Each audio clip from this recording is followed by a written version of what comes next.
द्वारिकाधीश। कर्पूरगौरं करुणावतारं संसारसारं भुजगेन्द्रहारं सदा वसन्तं हृदयारविन्दे भवानी सहितं नमामि। गजाननं भूतगणादिसेवितं कपिध्वजम्बूफलचारुभक्षणम् उमासुतं शोकविनाशकारकं नमामि विघ्नेश्वरपादपङ्कजम्। नीलाम्बुजश्यामलिकोमलाङ्गं सीतासमारोपितवामिभागं पाणो महासायकचारुचापं नमामि रामं रघुवंशनाथं। त्वमेव माता च पिता त्वमेव बन्धु च सखा त्वमेव विद्या द्रविडं त्वमेव सर्वं मम देवदेव। गुरुर्ब्रह्मा गुरुर्विष्णु गुरुर्देवो महेश्वरा गुरु साक्षात् परब्रह्म तस्मै श्री गुरुवे नमः। जय द्वारिकाधीश, जय सिया राम। आकाश जी सभी को जय सिया राम, जय द्वारिकाधीश। जुड़ जाइए सब लोग, फिर आपको बताते हैं आज। हरे राम राम राम हरे हरे, हरे कृष्ण कृष्ण कृष्ण हरे हरे। हरे राम राम राम हरे हरे, हरे कृष्ण कृष्ण कृष्ण हरे हरे, हरे राम राम हरे हरे। सभी को जय सिया राम। यार सुनील शास्त्री जी जय सिया राम, चेला जय सिया राम, रोहित जी जय सिया राम, जय द्वारिकाधीश जय सिया राम। आज हम आपको बताएंगे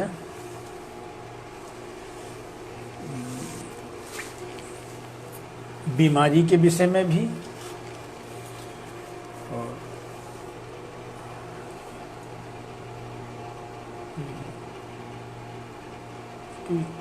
ये बीमारियां जो है ना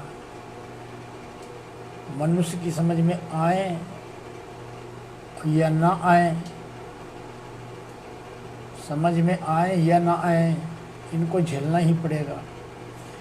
तो कुछ भी हो जाए, कोई भी व्यक्ति अपने में सुधार नहीं ला रहा है, उसको ये नहीं मालूम है, उनको ध्यान देना चाहिए। बताया जा रहा है फिर भी जब कुछ भी आदमी करे तो सबसे पहली बात होती है कि उसकी निरोगी काया होनी चाहिए, शरीर उसका निरोग होना चाहिए। अगर धन संपत्ति कितना भी आ जाए, कितनी भी हो जाए, अगर शरीर हमारा सही नहीं तो धन संपत्ति हम क्या करेंगे? उस धन संपत्ति का हम क्या करेंगे? जय श्री राम सरवन जी, उस धन संपत्ति का हम क्या करेंगे? और ये हम सब कुछ भूल गए हैं कि हमारी सनातन धर्म जो है, हमारा सनातन धर्म, उसमें जय द्वारिकाधीश आशीष जी जय द्वारिकाधीश, उसमें जय सिया राम सरवन शर्मा जी, उसमें मेन वस्तु क्या थी? पूरी दुनिया में दिक्कत हो सकती थी पर भारत में दिक्कत नहीं हो सकती थी। और उन बातों को हम आज भी नहीं समझ रहे हैं। हम सिर्फ रामायण और गीता में पढ़े। भैया मेरे, खूब दिमाग लगा लो, खूब बुद्धि लगा लो। रामायण और गीता ये मार्ग बताती है, मार्ग, ये मार्ग बताती है। इस पे आप चलोगे तो रोग नहीं हो सकते हैं किसी भी प्रकार के। और इसको पढ़ोगे, कितना भी पढ़ लो, तो दवा को आप पढ़ोगे तो क्या आपके रोग नष्ट हो जाएंगे? अगर कोई दवा आपको पढ़ाई जाए, खिलाई ना जाए, उस दवा को खाओ मत, सिर्फ पढ़ो, तो क्या आपके रोग नष्ट हो जाएंगे?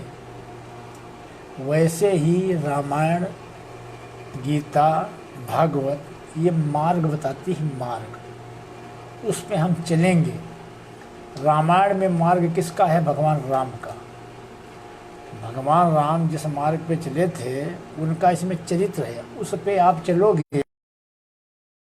मैं दावा करता हूँ किसी को भी किसी प्रकार का रोग नहीं हो सकता है। ठीक।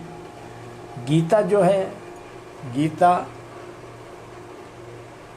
वो होती है मोक्ष के लिए, गीता मोक्ष के लिए।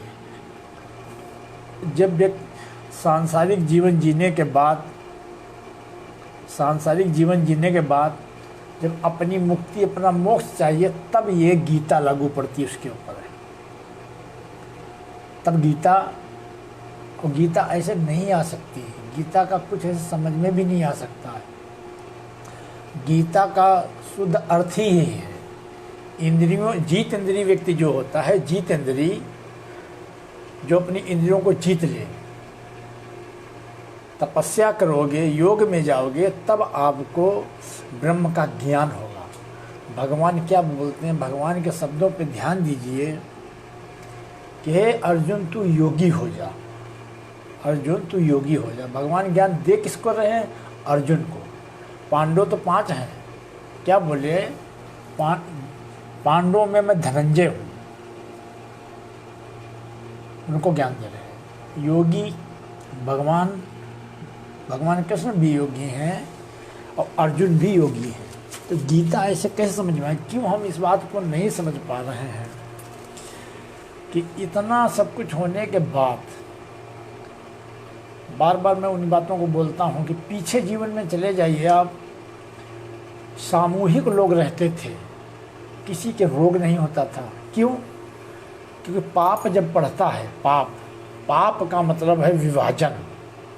से त्रेता था, त्रेता युग में भगवान राम हुए थे, तो वहाँ प्रेम था। त्रेता में तप होता है, त्रेता युग का मतलब है तप का युग।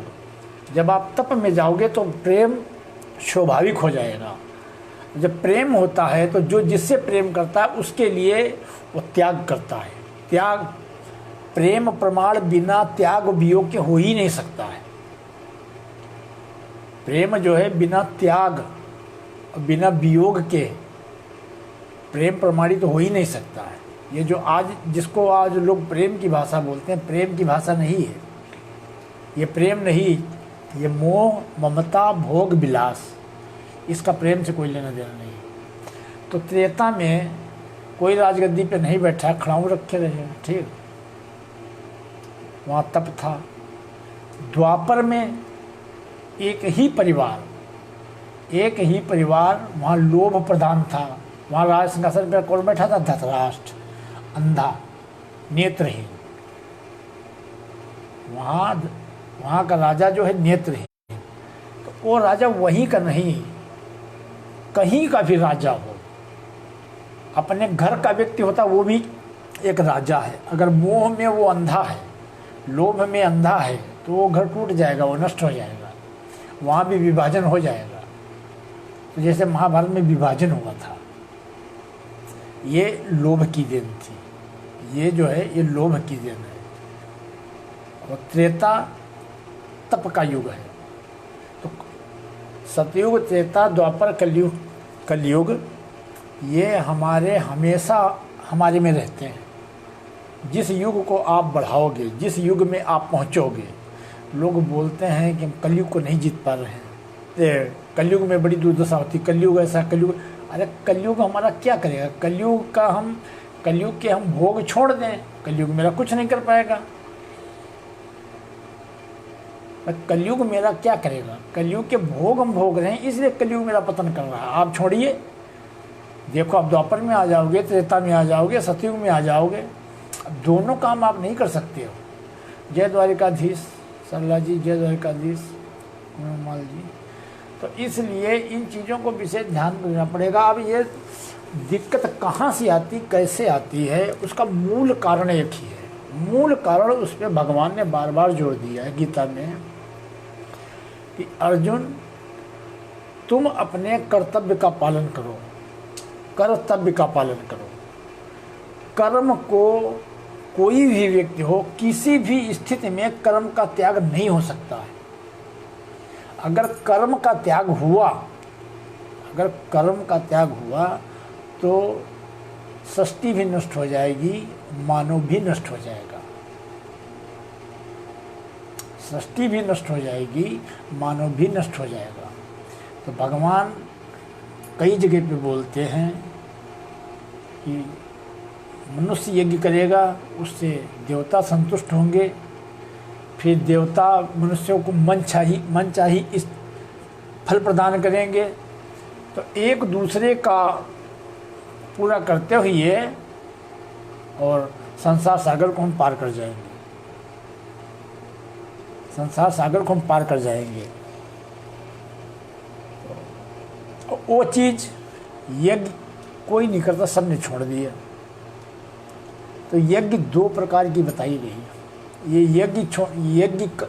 यज्ञ न करने का ये परिणाम आ रहा है।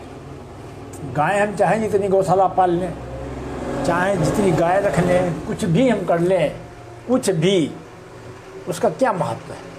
गाय तो एक औषधि है, गाय तो यज्ञ के लिए है, उससे तो हमसे कुछ हो नहीं सकता है, उससे तो हो नहीं सकता कुछ।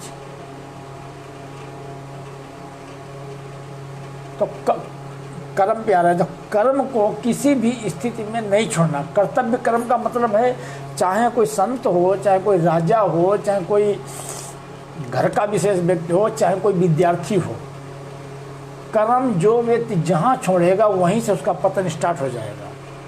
क्यों? कर्म को त्यागने के लिए इसलिए बताया, जैसे अब कोई जुआ खेल रहा है, ठीक, तो उसको कर्म नहीं बोला जाएगा। कोई सट्टा लगा रहा है, उसको कर्म नहीं बोला जाएगा, ये कर्म नहीं है, इसका कर्म से कोई लेना देना नहीं है। कर्म जो है धर्म के मार्ग पे चलना, अपने कर्तव्य का पालन जो बताया है भगवान ने गीता। भैया सभी को जय श्री राम, गोविंदा जय श्री राम, सभी को भैया कर्तव्य का पालन करना। तो उसका क्या मतलब है? धर्म भैया मनमानी नहीं करने देता है, धर्म तुमको चलाएगा, धर्म तुमको चलाएगा। तुम कोई भी कर्म करते हो उसको ईमानदारी से करना पड़ेगा। तो कर्म जो है व्यक्ति को तपाता है, कर्म तपा के व्यक्ति को शुद्ध करता है।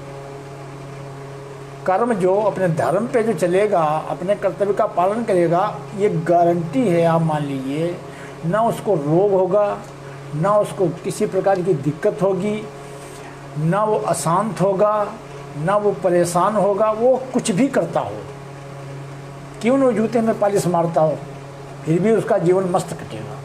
पूरा कौन करने वाला? सबसे ऊपर वो बैठा हो, सबका पूरा करता है। भगवान क्या बोलते हैं गीता में? हे अर्जुन, अगर मैं कर्म ना करूं, जय श्री रामचंद्रन जी, जय श्री राम, अगर मैं कर्म ना करूं तो ये समाज मेरे पीछे पीछे चल पड़ेगा। और मैं ना करूं, जो मैं कर रहा हूं वही ये समाज, वही जो विशेष व्यक्ति जो करता है वही पीछे पीछे समाज करने लगता है।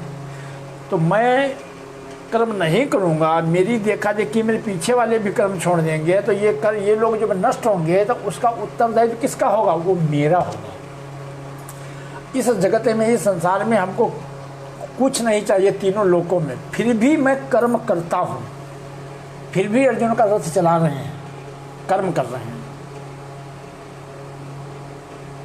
तो कोई भी व्यक्ति हो जो खेत में मेहनत कर रहा है, समझ लो अपने कर्तव्य का पालन कर रहा है, कोई व्यक्ति दुकान पे बैठा है तो अपने कर्तव्य का पालन कर रहा है, पर उसका धर्म है वहाँ पे धर्म ये है कि दुकान पे जो बैठा है वो मालिक है, आने वाला ग्राहक है।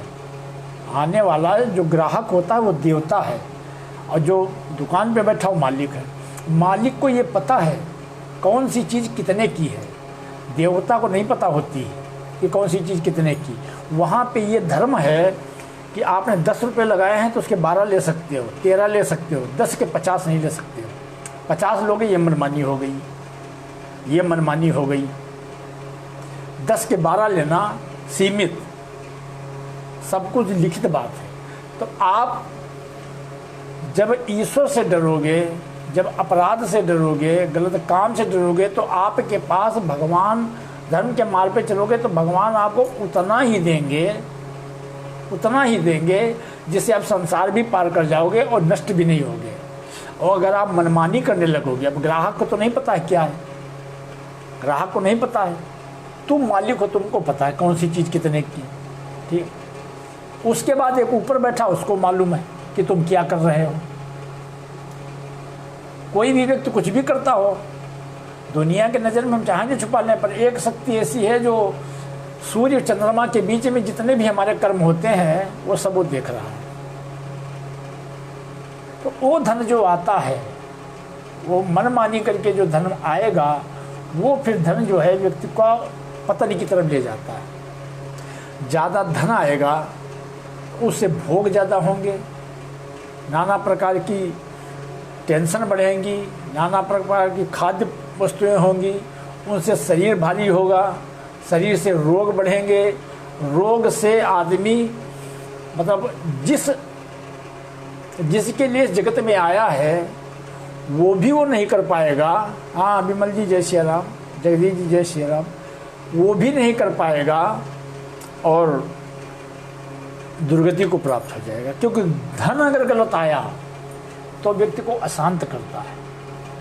क्षणिक तो उसको लगता है, क्षणिक उसको लगेगा हमारे पास धन बहुत है, संपत्ति बढ़ रही है, सब कुछ बढ़ रहा है, पर वो संपत्ति जो है ना आदमी की दुर्गति ही करती है। कोई न कोई टेंशन में वो उसको डाले ही रहती है। तो आज की डेट में, आज जो ये चल रहा है, इसको सबने अपने अपने कर्तव्य का त्याग कर दिया है। मतलब कर्म कोई नहीं करना चाहता है। कर्म जो है, मतलब कर्म का मतलब है ईमानदारी, मेहनत से, तपस्या रूपी कर्म, वो कोई नहीं करना चाहता। सभी जैसे आज वो चल रहा है ऑनलाइन, एक तो ये चल रहा है ऑनलाइन, एक वो चल रहा है कि 1000 लगा के 10,000 पैदा कर लिए, 50,000 लगा के 2 लाख पैदा कर लिए, ऐसा। तो कर्म का सबने त्याग कर दिया। धन तो बढ़ रहा है सबके पास, ऐसा कोई नहीं जिसके पास धन नहीं।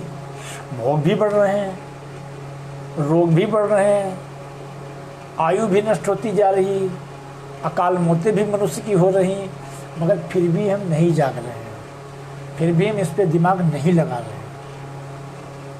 ये सबसे बड़ी बात है, इसको आप लोग खूब कायदे से समझ लीजिए कि यज्ञ जो है, यज्ञ एक यज्ञ ही ऐसी वस्तु है जो व्यक्ति को निरोग भी बनाती है। यह अपना आर्य देश धार्मिक तत्वों का नेता था, अपने सब दुष्कर्मों को यज्ञों द्वारा धो देता था। यज्ञ से सब पाप भी नष्ट होते हैं। अब यज्ञ होती है 2 प्रकार की। यज्ञ जो है वो 2 प्रकार की होती तो 4 प्रकार की है, 2 का विशेष महत्व है।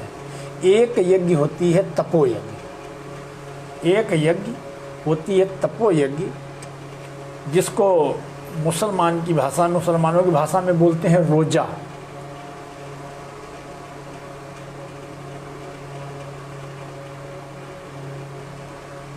जिसको बोलते हैं, भैया मैं जिस पर बोल रहा हूँ थोड़ा बोल लूँ, फिर आपसे हम बात करेंगे। जिसको बोलते हैं रोजा, वो एक है। उससे क्या होता है कि वो तप अगर हम करते हैं वो भी शरीर के रोग नष्ट करता है। एक तो ये यज्ञ जो है ना, ये यज्ञ भगवान राम करते थे। भगवान राम जो थे उनकी यही यज्ञ थी। पहले ऋषि संत महात्मा जो थे, संत महात्मा वो ये यज्ञ करते थे, स्वाहा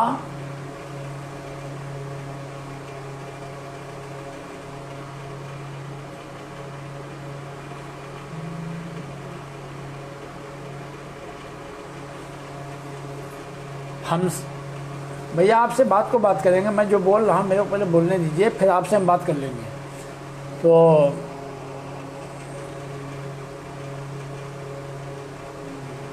ये यज्ञ करते, इसे नए नए ज्ञान विज्ञान पता नहीं कैसे कैसे आविष्कार वो लोग करते थे। विश्वामित्र, अगस्त, अत्रि, ये सब ये यज्ञ करते थे, उसे तरह तरह के विज्ञान अर्जित करते थे। ये विज्ञान दूसरी चीज़ है, ये विज्ञान व्यक्ति का पतन करता है। वो विज्ञान जो है ब्रह्म ज्ञान विज्ञान, वो मानव की भी रक्षा करता है, जगत की भी रक्षा करता है, और हर प्रकार से। इसलिए आप लोग यज्ञ शुरू करिए। यज्ञ जब ये डेंगू जो आया है, ये डेंगू जो आया है, इसके लिए आप यज्ञ शुरू करिए। और उस यज्ञ में गाय का घी, गाय की कंडी, थेपड़ी, कहीं कंडी बोलते, कहीं थेपड़ी बोलते, कहीं उपले बोलते हैं, उसमें गुड़ जरूर पड़ना चाहिए। गुड़ जो होता है, गुड़, घी और गोबर और गुड़, जब ये तीन चीज़ें मिलती हैं और यज्ञ होती है, उसका धुआं जो निकलता है वो इस बैक्टीरिया को मारता है, वो इस बैक्टीरिया को मारेगा। फिर एक चीज़ आती है कुसा, डेंगू में फ़ायदा करेगी कुसा की जड़। कुसा की जड़ जो है उसको पीस कर उसको थोड़ा बहुत व्यक्ति को पीना चाहिए, उससे जो है ये चीज़ नष्ट हो जाएगी। और ज़्यादातर यज्ञ जो है, यज्ञ ज़्यादा से ज़्यादा यज्ञ होना चाहिए। सब लोग अगर यज्ञ करने लगेंगे, क्योंकि यज्ञ में बहुत कुछ खर्चा नहीं होता है, जितना लोग वैसे खर्च कर देते हैं, जितना लोग ऐसे खर्च करते हैं आलतू फालतू कामों में, अगर इधर उधर दे देते हैं, उल्टा सीधा दान देते हैं, और दान पान सब ये बंद करके ये महत्वपूर्ण चीज़ जो है वो यज्ञ है। इससे जो है प्रकृति की भी, ये आदेश है भगवान का। गीता में भगवान ने बताया है हर प्रकार से। गीता में कैसे बताया, मनुष्य का क्या करना, मनुष्य को क्या करना चाहिए। तो आप किसी व्यक्ति की बात मत मानो, मैं बोल रहा हूँ मेरी भी मत मानो, आप शास्त्र की मानो। शास्त्र जो बोलता है, कोई प्रवचन करे, कोई बात बताए, कुछ भी बताए, उसका प्रमाण जो है शास्त्र से ही होता है।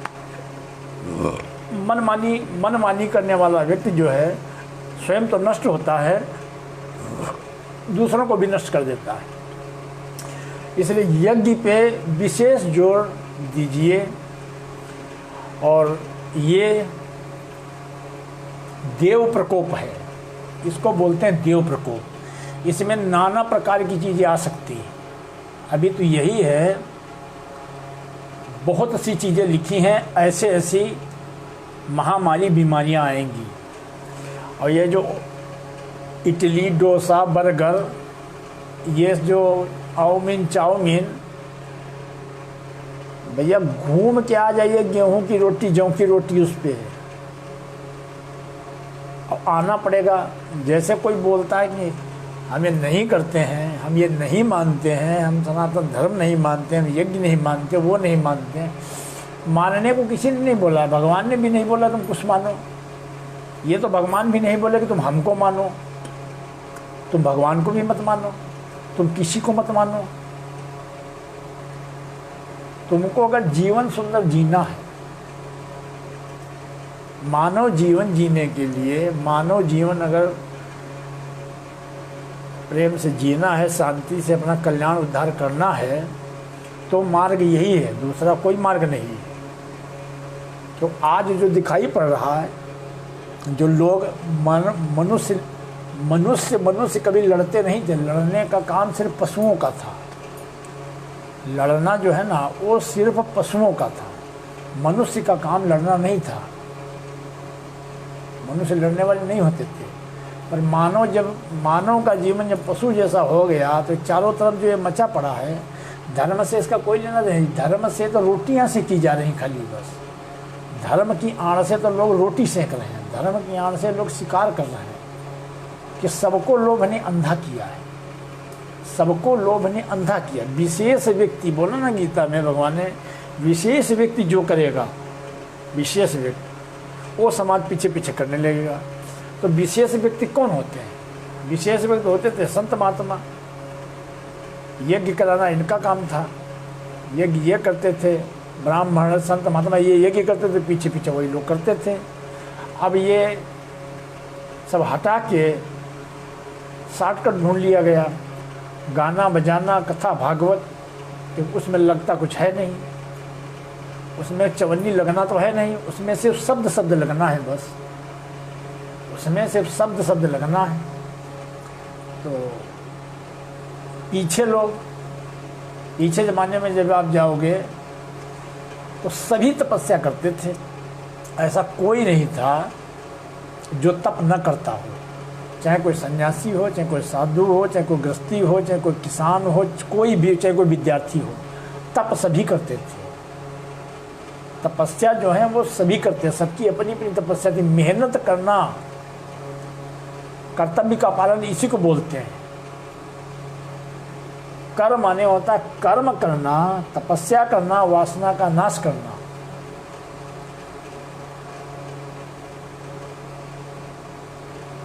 ऐसे नष्ट हो ही नहीं सकती। संत ब्राह्मण का भ्रमण क्यों बोला गया था? इसीलिए वासना को जीतना कोई छोटी बात नहीं होती। वासना को जीतने का मतलब ये होता है, पहाड़ से नीचे जैसे गंगा बहती हो ना, तो इनको उल्टा लेकर जाना, और वासना जीतना दोनों बराबर होती है। इसलिए हमारे संत महात्मा जो होते थे, पीछे आप जब जाओगे, अब की मैं बात नहीं करता हूँ, वो सब भ्रमण करते थे। और क्या करते थे? आहार करते थे, भ्रमण करते थे। तब भी वो सदा सतर्क रहते थे। और ये घी दूध मलाई काजू का बादाम पिस्ता लपेट रहे हैं, उनकी तो बातें दूसरी हो गई, उनकी तो बात ही दूसरी हो गई। तो तब वो भ्रमण करते थे। भ्रमण से क्या होता है? भ्रमण से आती है समता, भ्रमण से समता आती है, वासना का नाश होता है। भ्रमण जब व्यक्ति करता है, कोई संत महात्मा भ्रमण जब करते हैं, तो उससे वासना का नाश होता है, वासना कामनाओं का नाश होता है, ज्ञान का उदय होता है, ज्ञान का उदय होता है और समता आती है। वो व्यक्ति जो है समत्व योग में चला जाता है, उसको ज्ञान भगवान पूर्ण ज्ञान हो। क्योंकि जब आपको ज्ञान तब तक नहीं मिलेगा जब तक आपको इस संसार में मान की, सम्मान की, भोग की, विलास की, खाने की, पीने की, पद की अगर कोई भी इच्छा है, तब तक आपको ज्ञान नहीं मिलेगा। ये ज्ञान नहीं, ये जो ज्ञान बह रहा है ये अंधा ज्ञान है, ये ज्ञान माया रचित ज्ञान है। ये जो रामायण गीता भागवत पढ़ के सुनाया जा रहा है, ये सब माया रचित ज्ञान है। ये ज्ञान अर्जित करने के बाद आदमी माया की तरफ भागता है। ये ज्ञान प्राप्त करने के बाद व्यक्ति माया की तरफ भागता है। वो ज्ञान जो होता है ना, ब्रह्म ज्ञान, तत्व ज्ञान, वो अपनी खुद की कमाई होती है। वो किस लिए भगवान देते हैं? वो व्यक्ति संसार को पार करता है। वो व्यक्ति बुद्धि लगाना, भगवान कृष्ण भी समुद्र के पार गए थे, भगवान राम भी समुद्र के पास गए थे। वो व्यक्ति अपने कल्याण के लिए चलता है, परमात्मा की प्राप्ति के लिए चलता है। फिर जब उसको ब्रह्म का ज्ञान हो जाता है, तब वो समाज कल्याण के लिए चलता है। क्योंकि जब तक हमारी कोई इच्छा तृप्त नहीं हुई, जब तक, तब ईश्वर की तरफ कैसे बढ़ पाएंगे? हम तो बराबर, हमारी दृष्टि में वो इच्छा बनी रहेगी कि हमने रसगुल्ला नहीं खाया, हमको खाने को मिल जाए। तो उसमें जो है ना, हर प्रकार के लोग मिलते हैं। उसमें ये नहीं होता। यात्रा जब करेंगे ना, यात्रा जब होती है ना, तो उसमें ये नहीं है कि क्षत्रिय है, ब्राह्मण है, वैश्य है, ये वाल्मीकि है, ये दलित है, चमार है, पासी है, ये मुसलमान है, इससे कोई मतलब नहीं होता है। सभी मिलेंगे, सभी मिलेंगे, सभी सेवा करते हैं, क्योंकि वो ये यात्रा जो होती है जगत कल्याण के लिए होती है। पृथ्वी माता, भारत माता जो है ना, पृथ्वी माता की परिक्रमा जो होती है, ये धर्म की स्थापना के लिए होती है। ये धन संग्रह के लिए नहीं होती। धन संग्रह करने वाला तो उधर बढ़ ही नहीं सकता है, खाने सोने भोग विलास होने नहीं जा सके। और इसमें एक सबसे महत्वपूर्ण बात ये होती कि बराबर आप ईश्वर की छत्र छाया में ही रहेंगे। किसी प्रकार का कोई रोग, क्योंकि जब एक दिन की यात्रा नहीं, जैसी जो कर ले जाए, साल 2 साल 1.5 साल 3 साल जैसा भी करे, तो ठंडी गर्मी वर्षा सब ऊपर ही होता है। तो उसमें जो है ना, किसी प्रकार का कोई रोग, कोई दिक्कत, अब यही हिसाब लगा जो ईश्वर की शरण में हो गया, जो ईश्वर का हो गया, उसको फिर कोई दिक्कत होती भी नहीं। तो ये यज्ञ जो है ना, यज्ञ इसीलिए बोला है, ब्राह्मण यज्ञ करेगा उसे वेदों का ज्ञान हो जाएगा, क्षत्रिय यज्ञ करेगा उसको बल मिलेगा, वैश्य यज्ञ करेगा उसका धन बढ़ेगा, शूद्र यज्ञ करेगा उसका रोग नष्ट होगा, शूद्र यज्ञ करेगा तो रोग नष्ट होगा। अब ब्राह्मण उनको बोलते हैं जिनको ब्रह्म का ज्ञान हो गया। तो ब्रह्म का ज्ञान जिनको हो गया वो माया से छूट जाते हैं। ब्रह्म ज्ञान होने के बाद व्यक्ति माया से छूट जाता है, किसी प्रकार का उसका भोग नहीं होगा। क्षत्रिय सब पर नाम तपस्वी राजा, क्षत्रिय जो राज सिंहासन पे बैठा वो क्षत्रिय हो, किसी भी जाति वर्ण का हो, जो सिंहासन पे बैठ गया वो क्षत्रिय, वो भी योगी होता है, वो भी भोगी नहीं होता है। वैश्य, ये भी इनको गौ सेवा यज्ञ और अपने बिजनेस में सत्य बोलना, ये इनका धर्म। अब बोले शूद्र, वो यज्ञ करेगा तो रोग नष्ट होंगे। तो जो खाने पीने भोग विलास वाले हैं उनको शूद्र बोलती है, शास्त्र बोलते हैं। यज्ञ का मतलब अगर वो मेहनत नहीं करेंगे, अगर तपस्या नहीं करेंगे, मेहनत नहीं करेंगे, अन्न खाएंगे, घूमेंगे, टहलेंगे तो नष्ट हो जाएंगे, रोग उनके बढ़ेंगे। ये उस दिन मैं बोल रहा था, धनवान तुम कितने भी बड़े हो, कितना भी धन हो, फिर भी कर्म आपको फिर भी करना पड़ेगा। अगर आप धनवान हो, धन ज़्यादा है, संपत्ति ज़्यादा है, तो भी अपने कल्याण के लिए यज्ञ करो, हवन करो, जो भी करना तब करो। भोग से ही तो माया मारती है। माया मनुष्य का पतन कब करती है? जब व्यक्ति माया का भोग भोगता है। लक्ष्मी धर्म के लिए है, लक्ष्मी जो है वो धर्म के लिए है, ना कि भोगों के लिए है। लक्ष्मी धर्म के लिए, भोगों के लिए नहीं है।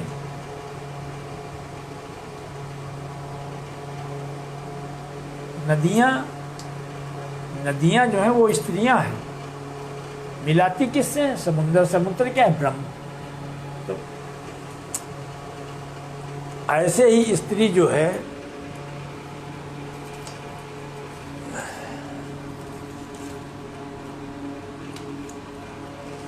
फिर अपने अपने कर्तव्य का पालन करना सभी के लिए बोला गया था। पर जब ऊपर से लोगों ने खत्म कर दिया, ऊपर से लोगों ने करना बंद कर दिया, तो नीचे वाले भी सब बंद हो गए, सब अपना अपना कर्म छोड़ बैठे हैं, सभी अपने अपने कर्म को छोड़ दिए हैं और सभी दुख पा रहे हैं। क्योंकि हम ये नहीं देख रहे हैं, लोभ मनुष्य को खाया जा रहा है। लोभ खाने वाली चीज़ है तो उसमें भी हम कंट्रोल नहीं कर रहे हैं, अपने मन को नहीं रोक रहे हैं, अपने मन को नहीं रोक रहे हैं। जो मन में आ रहा वो खा रहे हैं, जो मन में आ, ये भी खा लें, वो भी खा लें, वो भी खा लें, वो भी खा लें। जितना आप खाओगे, ये खाना बजाना ये सब पशुओं का काम था। मनुष्य भगवान का स्वरूप है। मनुष्य जो है ब्रह्म का अंश है, नर और नारायण, जैसे बोले नर और नारायण। भगवान क्या गीता बोलते अर्जुन से, तुम नर हो हम नारायण, नर से नारायण। नर वो है क्या बद्रीनाथ में, बद्रीनाथ जो है उत्तराखंड में, वो कौन सी जगह, वो देवभूमि है, तपोभूमि है, वहाँ सब सिद्ध ऋषि मुनि सब तप करने वाले होते हैं। ठीक, तो नर जो है वो तप करके वही नारायण बन जाता है। नर जो है तप करके वही नारायण बन जाता है। और अस प्रभु छाणी भजें जे आना, ते नर पशु बिन पूछ भी खाना। अगर मनुष्य भोगों में जाएगा, चतुर्भुज में है ना भगवान विष्णु, तो चतुर्भुज का मतलब यही है, दो भुज में मनुष्य का जन्म हुआ है, पृथ्वी पे वो उतारा गया है कर्म करने के लिए, उसके हाथ दो हैं। और धर्म कितने, सत्य दया दान तप, 4 पद है धर्म के। धर्म पे आप चलोगे तो आप चतुर्भुज रूप में ऑटोमेटिक हो जाओगे, चतुर्भुज रूप में आप ऑटोमेटिक पहुंच जाओगे। और अगर भोगों में आप जाते हो तो अस प्रभु छाणी भजें जे आना, के नर पशु बिन पूछ पे खाना, तो आप पशु योनि में चले जाओगे। अब इन चीज़ों पे हम ध्यान नहीं दे रहे हैं, इनसे हमसे कोई लेना देना नहीं है। हम तो ये मानते हैं मरने के बाद किसने देखा, ये बात मैं रोज़ बोलता हूँ कि लोगों का ये धारणा है कि मरने के बाद किसने देखा। भोग लो जितना भोग सकते हो, वो कोई भी भोग हो, क्योंकि हर भोग में मनुष्य, हर भोग में पतन में ले जाने का सबसे महत्वपूर्ण चीज एक ही है, सबसे महत्वपूर्ण। उसी से हम वासना में जाते हैं, उसी से हम छल करते हैं, उसी से हम झूठ बोलते हैं, उसी से हम कपट करते हैं, उसी से हम डकैती डालते हैं, उसी से हम चोरी करते हैं। वो जो भी हम गलत काम करते हैं, जो भी, उनकी देना सिर्फ एक ही है, बस वो ये है। सीधे बताया है, सीधे बाढ़े बहुखल चोर जुआरा, जे ताकई पर धन परदावा। बाढ़े बहुखल चोर जुआरा, चोर होंगे। चोर किसको बोला, जो तपस्या ना करे, जो तप नहीं करेगा, धन अर्जित कर रहा, उसको चोर बोलते हैं साथ। खल चोर जुआरा, जे ताकई पर धन परदावा। वो व्यक्ति पराया धन, पराई स्त्री ताकेगा, जो भी मेहनत नहीं करेगा।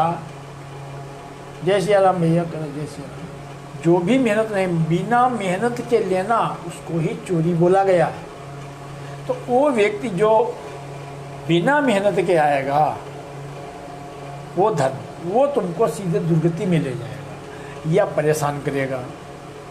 जय श्री राम सतीश जी, जय श्री राम राजकुमार जी। या परेशान करेगा, बेचैन करेगा, रोगी बनाएगा, नाना प्रकार की दिक्कतें वो पैदा करेगा। इसलिए हमारे भारत में यहाँ छोटा मोटा खाया जाता था, ज़्यादा खाने पे लोग जोर नहीं देते थे। ये जो आज चल रहा है, ये सब कौन, अंग्रेज़ों के जो देश हैं ना, इंग्लैंड अमेरिका, ये सब उधर की सभ्यता है, यहाँ की सभ्यता नहीं थी। यहाँ किसी सभ्यता नहीं थी। यहाँ तो जो छोटा मोटा खाते थे, मेहनत करते थे, और सब में आपस में प्रेम था। क्या कहीं देखने को प्रेम मिल रहा है? कहीं किसी में भी, आदमी औरत में ही तो हमको प्रेम दिखा दो, वो भी नहीं। वहाँ भी एक ही चीज़ है बस, स्वार्थ, सिर्फ स्वार्थ। और जिससे तुमको ऐसा लगता हो, जिसको भी तुमको ऐसा लगता हो कि मेरे बगैर नहीं जी पाएगा, मेरे बगैर नहीं जी पाएगा, यही हमको मान, सबको तो थोड़ा छोड़ के देख लो उसको। जो सुख तुमसे उसको मिलता हो, उस सुख को कंट्रोल कर लो, दूध दूध पानी पानी हो जाएगा। ये दुनिया, इसको प्रेम नहीं बोलते हैं। प्रेम का मतलब यही होता है, प्रेम का मतलब यही है कि प्रेम कुछ नहीं मांगता है। जो जिससे प्रेम करता है वो उसको सिर्फ देता है, सुख निस्वार्थ। आज जो ये व्रत चल रहा है जिसको बोलते हैं करवा चौथ, करवा चौथ, तो इसको ये तो ठीक बात है, उठाया वो क्या बोलते हैं वो गोल वाला, चल लियो चांद देख लिया, पर इनके मतलब क्या है, इनके अर्थ क्या हैं, उनसे कोई मतलब नहीं होता। चांद क्यों देखा जाता है, चांद का अर्थ क्या है, क्यों औरतें झांकती हैं, क्यों देखती हैं। तो प्रेम का मतलब होता है वियोग और प्रेम। जब उसमें भरत जी राज सिंह वो उनको भगवान राम के लिए राजमुकुट लेकर गए थे, तो जो वहाँ फैसला हो रहा था, तो जनक जी को रखा गया था, जनक जी ने फैसला किया था, तब क्या बोले थे, प्रेम जो है, एक प्रेमी दूसरे प्रेमी को कुछ देना चाहता है। एक प्रेमी जिसको जो चाहता है, बद्रीदास जी जय द्वारिकाधीश जय सिया राम धन्यवाद, तो वो कुछ उनको देना चाहता है, सब कुछ लुटा देना चाहता है। भगवान ने कैसे चावल खाए थे, सुदामा को तीनों लोग देने लगे थे। प्रेम का मतलब है वो सब कुछ लुटा देना चाहता है। जिससे हम प्रेम करते हैं वो हम हो जाएं, हम वो हो जाएं, उसमें कोई शंका नहीं होनी चाहिए, तो कुछ देना चाहता है।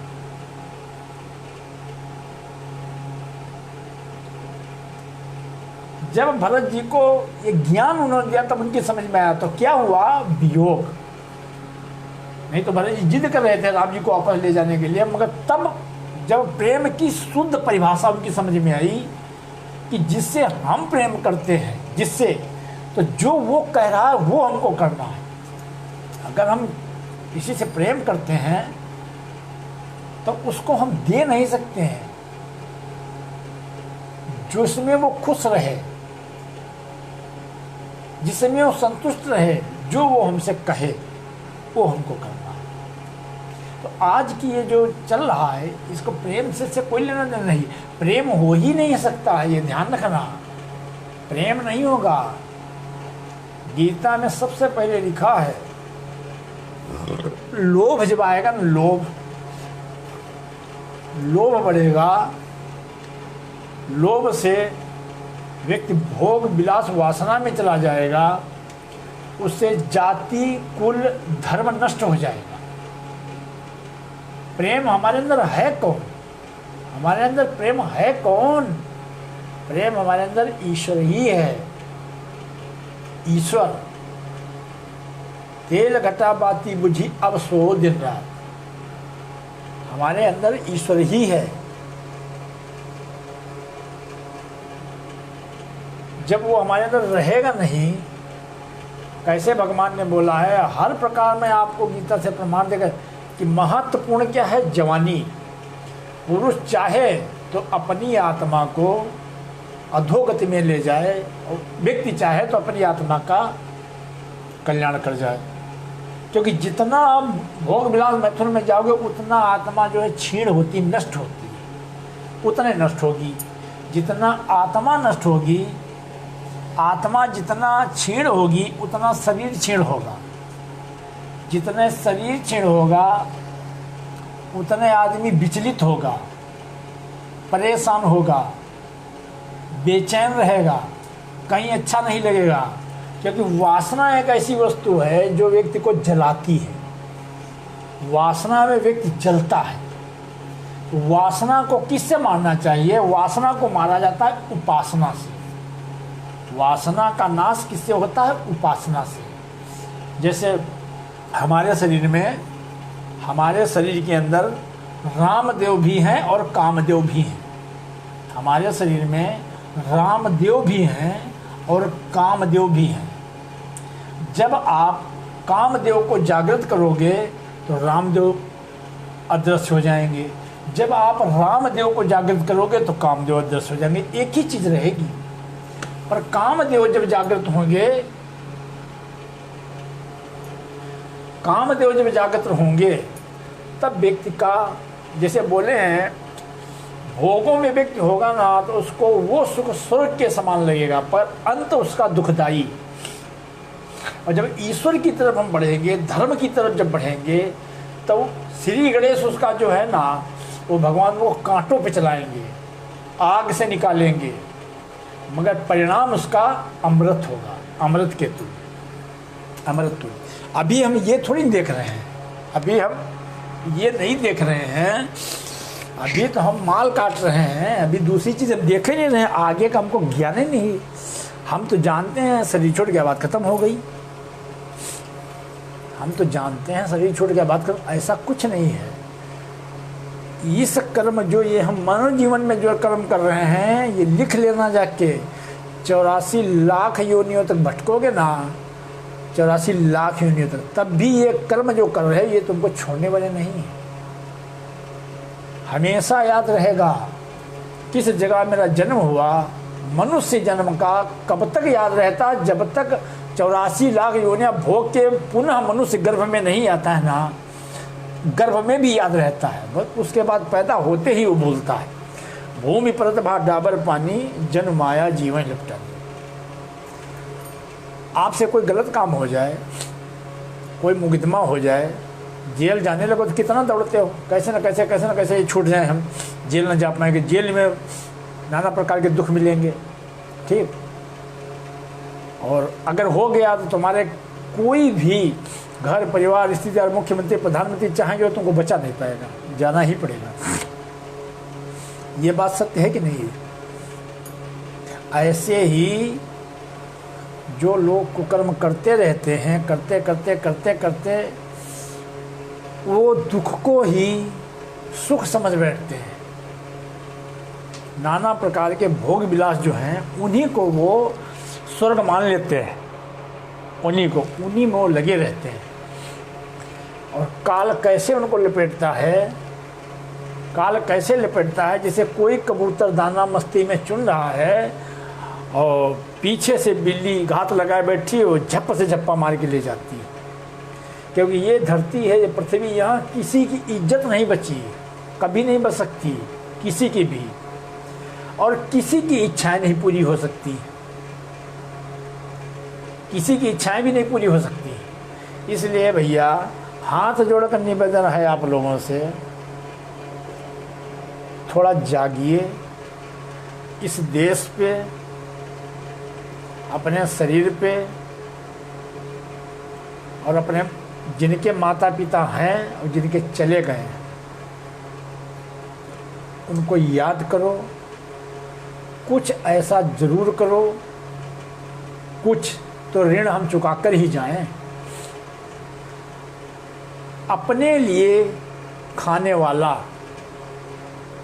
जो व्यक्ति सिर्फ भोगों के लिए जी रहा है, गीता में भगवान ने क्या बताया है, वो पापी है। जो भोगों के लिए जी रहा है वो पापी है। परहित के लिए, किसी के लिए जीकर देखो, किसी के लिए, जैसे एक छोटा सा उदाहरण आपको देते हैं। आप अपने घर में कभी भोजन का इंतजाम रखो, 10, 20, 50, 100 आदमी खिलाओ, ठीक। आप मत खाना, सिर्फ आप खिलाना हो, खाना नहीं, सिर्फ खिलाना, फिर देखना और आप खाना मत, बिना खाए आप संतुष्ट हो जाओगे। ऐसा आपकी इच्छा ही नहीं चलेगी कि हम खा लें, इतना संतुष्ट हो जाओगे। ऐसे जब दूसरों के लिए जिया जाता है, कैसे स्वार्थ रख के नहीं, उसमें अपना कोई निज स्वार्थ नहीं होना चाहिए, अपना निज स्वार्थ, सत्य बात जो हो, सत्य बात वो कोई भी हो। झूठ वहाँ पे आदमी बोल सकता है जहाँ पे धर्म की रक्षा हो रही हो। अगर कोई धर्म की रक्षा हो रही, धर्म की हानि कोई हो रही, तो हम झूठ जरूर बोलेंगे। अगर उससे कोई लेना देना नहीं है तो फिर कोई भी व्यक्ति हो, कभी भी सत्य बात कितनी भी कड़वी किसी को लग जाए, उसको जरूर बोल दो। भले उस व्यक्ति को क्षणिक बुरा लगेगा, भले लग जाएगा, आज नहीं तो सत्य कल उसके सामने आ जाएगा, सत्य तो आ ही जाएगा। इसलिए दूसरों के लिए जीने में बड़ा आनंद आता है। और हर प्रकार से भगवान ने समझाया है। जैसे तुम आकर हमारे यहाँ खा जाओ, हम आकर तुम्हारे यहाँ खा जाएं, तो खाए तो अपना अपना प्रेम मुफ्त में मिला, प्रेम मुफ्त में। तो ये मोह जो है ना, मोह, लोभ जो है ना, लोभ, मोह, ममता, काम, क्रोध, मद, लोभ सब नाथ नरक के पंथ। और हर बार हम बता रहे हैं, हर बार, कि तामसी भोजन अधोगति में ले जाता है। तामसी भोजन क्या है? वो सिर्फ अन्न में आता है, अन्न। तो अगर हम उसको खाते हैं तो हमारे शरीर से पसीना निकलना चाहिए, हमसे तप होना चाहिए। अगर तप नहीं होता है तो वो भैया दुर्गति में ले जाएगा, उससे कोई नहीं बच पाएगा। ना तो आप अगर ऐसे नहीं मानते हो, अगर आप ऐसा सोचते हो कि मैं आपको गलत बता रहा हूँ, तो आप ऐसा करिए, कोई भी व्यक्ति किसान ले लीजिए, मेहनत करने वाला हो। अरे देश कौन सा है? ये भारत है, ये भारत है, ये धर्म की भूमि है। यहाँ जिनका जन्म होता है, इन्हें बड़े भाग्यशाली लोग होते हैं जिनका जन्म भारत में होता है। भारत में ये मुक्ति का क्षेत्र है, मुक्ति का धाम है। पृथ्वी हमारी माता है, पृथ्वी जो है ये माता है, इससे कांटेक्ट सभी का है। एक छोटा बच्चा पैदा होता है ना, छोटा बच्चा एक पैदा हो ना, वो मिट्टी में खेलता है, ठीक। और एक बम्बई में बिल्डिंग में पैदा होगा, दोनों को आप चाहे जब मिला लेना। जो मिट्टी में खेला, जय सिया राम सुरेंद्र जी, जो मिट्टी में खेला है ना, वो लोहा लाट होगा, लोहा लाट।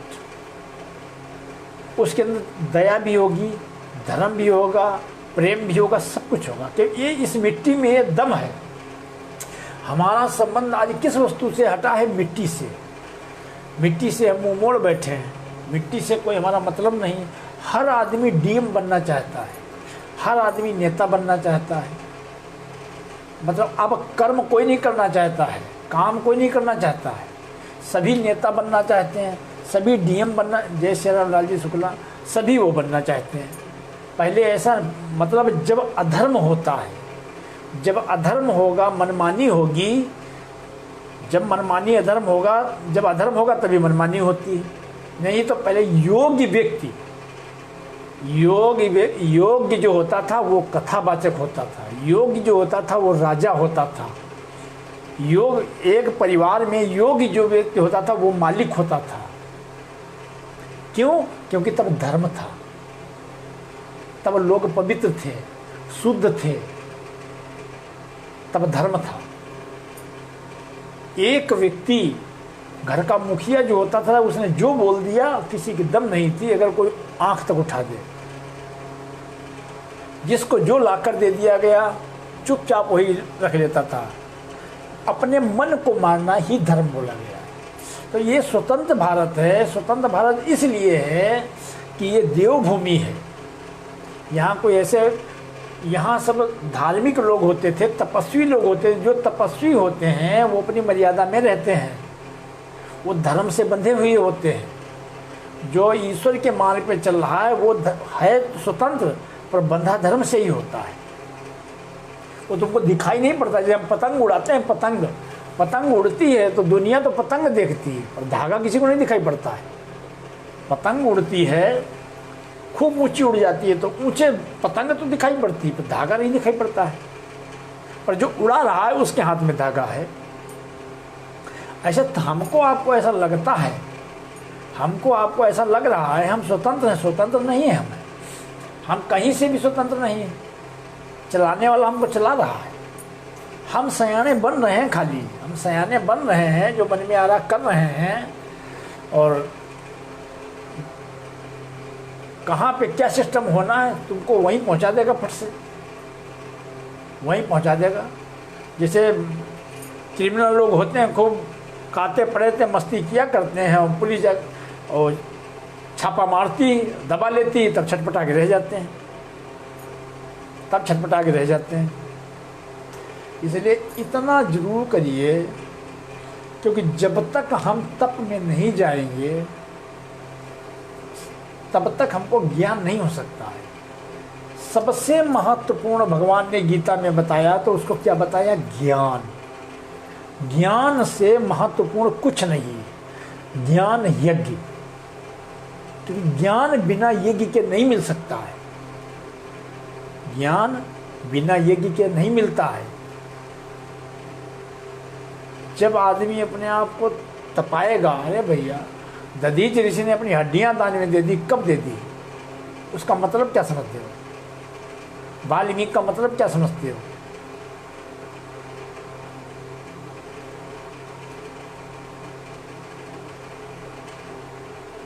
हम उधर देख ही नहीं रहे हैं। अब ये है, भगवान ने गीता में बोला था जो ज्ञान मैंने सूर्य को दिया था वो पृथ्वी लोक में लुप्त हो गया है। ठीक, तो पृथ्वी लोक में लुप्त इसलिए हो रहा है क्योंकि हम खुद पृथ्वी में लुप्त होते चले जा रहे हैं। हमारे यहाँ कोई पृथ्वी में नहीं जाता था। प्राणों का उद्गम जो है ना, प्राणों का उद्गम वो हिमालय से होता है। प्राणों का उद्गम वो जैसे नदियों का उद्गम हिमालय से, वैसे मनुष्य के प्राण भी जो हैं उनका उद्गम हिमालय से होता है। और संसार में जैसे उदाहरण तरीके हम बताते हैं आपको, समुद्र से बादल जो है समुद्र से जल उठाते हैं और पृथ्वी पे बरसाते हैं। ठीक, और उसके बाद नदियों में होकर फिर वो समुद्र में चला जाता है। वैसे ही हम ईश्वर का अंश हम हैं। ईश्वर का अंश हम हैं कर्म करके। जैसे पति पत्नी दो हैं, पति पत्नी दो हैं, धर्म पत्नी पतिव्रत, पतिव्रत है, पत्नी धर्म है। तो दोनों एक ही शरीर में, पुरुष के शरीर में स्त्री है, स्त्री के पुरुष में पुरुष है। दो आत्मा, दो शरीर धर्म करके, तप करके, दो आत्मा एक आत्मा होके और परमात्मा को प्राप्त कर लेना। ज्योति से ज्योति, ज्योति से ज्योति, क्योंकि शरीर जो है, शरीर ये जो है ये तो माता का अंश है, और ज्योति जो है वो परमेश्वर का अंश है।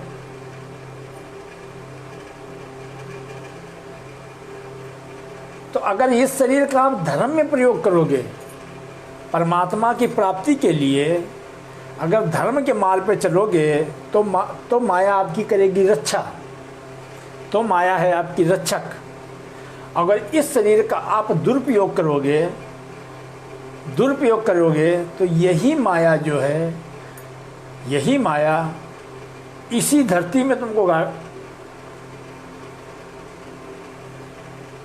इससे ऊपर बढ़ने नहीं देगी। क्योंकि मरने वाले यहाँ नहीं होते थे, यहाँ से जाते थे सीधे उत्तराखंड में, वहाँ जाके अपने प्राणों का त्याग करते थे। मरते सिर्फ वही हैं, जलाए वो जाते हैं, गाड़े वो जाते हैं जो पाप करते हैं। जो देव तत्व को प्राप्त हो जाते हैं वो कभी जलाए नहीं जाते हैं, वो शरीर जलते। इसीलिए भगवान ने बोला है शरीर बहुत महत्वपूर्ण है, ये ऐसा वैसा शरीर नहीं है, ये शरीर बहुत महत्वपूर्ण है, ये जैसा तैसा नहीं है। इसमें पता नहीं क्या क्या इस शरीर के अंदर है, पर हम इसको कभी देख ही नहीं सकते हैं। हम तो बस दूसरे शरीर देख रहे हैं, इस शरीर तो दिमाग के नहीं हमारा जा रहा है, इससे मतलब ही नहीं रख रहे हैं। तो इसलिए हम बोलते रहेंगे तो सुबह का 4 बज जाएगा। तो इसलिए आप लोग यज्ञ जरूर करें। यज्ञ बहुत महत्वपूर्ण है। क्यों? उस यज्ञ में आप डालिए, अभी बताए थे, गाय की कंडी थेपड़ी, उसमें गुड़, दही, घी, इससे आप यज्ञ करिए। और कुश एक आता है, कुश, उसकी जड़ जो है, जड़ उसको पीस करके और थोड़ा उसको पीना। और मैं आपको बताऊंगा, जितने लोग इस पर सुन रहे हैं सबके पास मेरे व्हाट्सएप नंबर हैं, जितने लोग भी सुन रहे हैं सबके पास मेरा नंबर है, मैं व्हाट्सएप नंबर से बता दूंगा। और भी 2-3 चीज़ें हैं। और डेंगू में बहुत ही रामबाण है, किसी प्रकार की कोई दिक्कत नहीं होगी। और एक बात ध्यान रखना, कैसे हम आपको समझ आए,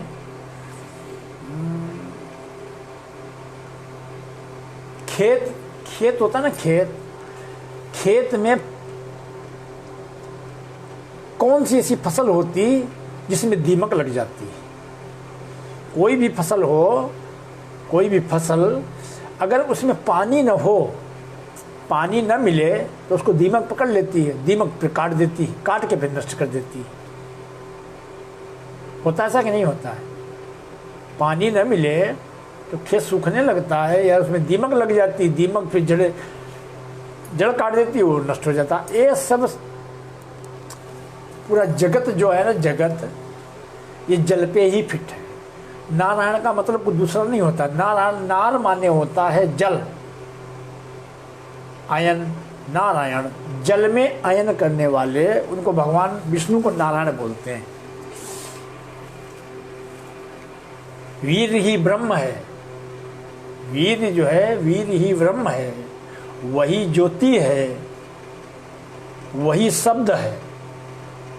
जैसे 5 वस्तुएं हैं, जल है, बर्फ है, भाप है, ये हम गिनते 5 हैं पर है तो एक ही वस्तु। ये इतना आप लोग, और ज़्यादा से ज़्यादा, कम से कम अगर नहीं 8 घंटा 6 घंटा रह सकते हो तो 2-3 घंटा तो बिल्कुल बिल्कुल रहिए। ये नियम बना लीजिए अपने घर में सब लोग, सुबह ब्रह्म मुहूर्त में उठिए, ब्रह्म मुहूर्त में सुबह उठो। ये औरतों को चांद देखने को आज नहीं बोला गया है, आज ही चांद देखने की जरूरत नहीं है, ब्रह्म मुहूर्त में हमेशा चांद निकलता है। ब्रह्म मुहूर्त में उठिए, किसी प्रकार के रोग नहीं होंगे। और मौन रहिए, सुबह जो है ना, ये नियम बना लीजिए, कतई मत बोलो, मौन रहो। जब तक आप अपनी पूजा साधना ये जो भी करते हो ना कर लो, तब तक मौन ही रहिए, बोलिए मत। इसके पीछे बड़े बड़े विज्ञान हैं। मौन रहिए, बोलिए मत। और जो भी करते हो, यज्ञ, जप, तप, पूजा पाठ जो भी करते हो वो करो। शुद्ध रहोगे तो हर पूजा आपकी सफल है, हर पूजा। आज का व्रत जो है, पति पत्नी शुद्ध पवित्र रहते हैं, अगर 1 महीना तक वो शुद्ध रहते हैं ना, तो कोई भी वो पूजा करेंगे तो समझ लो द्वापर में पहुंच जाएंगे, वो द्वापर है। पति पत्नी अगर घर में शुद्ध रहते हैं तो समझ लो कलयुग नहीं है, वो द्वापर है। कलयुग उन घरों में होता है। कलयुग कहाँ था? कलयुग का वास कहाँ था? जहाँ शराब, जहाँ मांस, जहाँ वैश्याव्रत, जहाँ सोना और जहाँ जुआ। तो भोग विलास को ही वैश्याव्रत बोलते हैं। हर चीज में ऐसा नहीं कि भोग नहीं है, पर शास्त्र सम्मत। शास्त्र कैसे बोलता है? आप धर्म किसे बोलते हैं? धर्म ऐसे थोड़ी बोलते हैं। धर्म तो तुमको बांध के रखेगा। तुम साढ़ मत बनो, बैल बनो। साढ़ मत बनिए जहाँ मलाया वहाँ चलने लगे, बैल बनो, बैल बनोगे अपने आप कल्याण हो जाएगा। तो सुबह जो है उसको द्वापर बोलते हैं। फिर आप पूजा पाठ करिए। हर जगह नियम में आदमी हर जगह बंधा है। ऐसा बिना नियम कोई नहीं चल सकता, चाहे कोई भी हो, बिना नियम कोई नहीं चल सकता। अगर तुम सोचो हम मनमानी कर लेंगे, जो मन में आएगा कर लेंगे, ऐसा नहीं हो सकता है। मनमानी कोई नहीं कर सकता है। गुरु से पहले जगतपति जागे राम सुजान। गुरु से पहले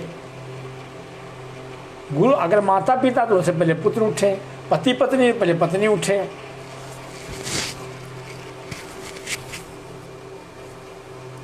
स्त्रियों के लिए एक दिन व्रत नहीं बोला गया है। पतिव्रता त्रिचणी है, पतिव्रता सिधारा, पार्वती जी ने करके बताया है। पार्वती जी ने बताया है स्त्रियों को,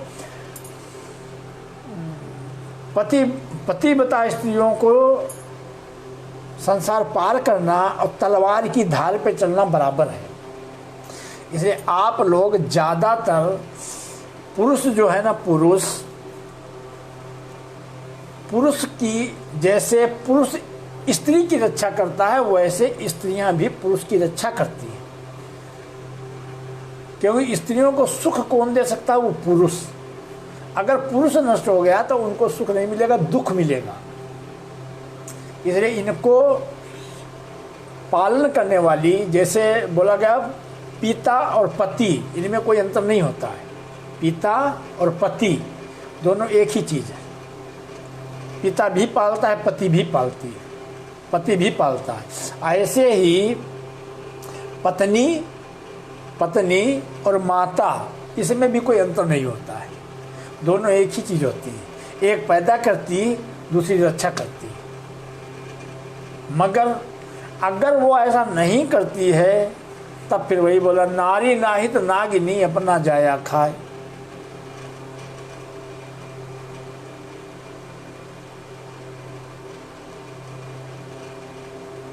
रक्षा धर्म के मार्ग पे चलाना। कितनी बार पिता क्या करता है? पिता वीर्य दान करता है माता को, किस लिए? धर्म के लिए। माता संतान किस लिए पैदा करती? धर्म के लिए। फिर पिता कन्यादान किस लिए करता है? धर्म के लिए। फिर वो क्या बनती? धर्म पत्नी। वो क्या होता है? पतिव्रत। हर जगह पे आता है। इसमें हम मनमानी नहीं कर सकते हैं, मनमानी नहीं कर सकते हैं। तब आपको शांति मिलेगी, सुख मिलेगा। और ऐसे आप कितना भी धनवान हो, कितना भी धन हो, धन का मतलब अलग है। धन अलग वस्तु है। शांति आपको नहीं पता कि शांति कहाँ है। शांति सात परतों के अंदर है। ये मत सोच लेना ये जटा वाले, दाढ़ी वाले सब शांति में ही जीवन जीते। शांति में नहीं। ये जितना अशांत है ना, जितना ये अशांत होते हैं ना, जितना ये बेचैन होते हैं ना, उतना तो कोई बेचैन नहीं होता है। मेहनत ईमानदारी से जो चल रहे हैं, जो कर रहे हैं, वो पूरी मस्ती में होते हैं। इसलिए हम कुछ नहीं करते हैं। कुछ न करें तो सुबह ब्रह्म मुहूर्त में उठिए, मौन रहिए, और जब तक पूजा पाठ का जितना ज़्यादा आप जप कर सकते हो उतना जप करो। भगवान के नाम का जप करो। और भगवान के नाम, राम नाम कभी सफल नहीं होता है। ऐसे नहीं सफल होता है कि जो मन में आया कर लिया और राम राम कर लेना। राम का नाम ले तभी सफल होगा जब आप राम के मार्ग पे चलोगे। राम का मार्ग जो है त्रेता युग है। त्रेता युग मतलब होता है तपस्या। इसको शरीर को दो जितना आवश्यकता है उतना। इसमें उतने पेट्रोल डालो जितने किलोमीटर जाना है। धन भी हो आपके पास, हो संपत्ति हो, कुछ भी हो, फिर भी बैठ के मत खाओ। बैठ के खाने वाला चोर बोला गया है। कुछ भी हो, हम साधु हैं तो हम नहीं सो सकते हैं। चाहे जितना सोए, हमको 22 घंटा 21 घंटा जागने की क्या जरूरत है? हमको क्या लेना देना है? जो चाहे वो खा सकते हैं, जैसे चाहे वैसे रह सकते हैं। क्यों बैठे रहते हैं पूरी रात? क्यों ये करते हैं? क्योंकि ये ईश्वर जो है, ईश्वर की कृपा हुई है, ज्ञान है। जब तप करोगे, तब आपको ज्ञान मिलेगा।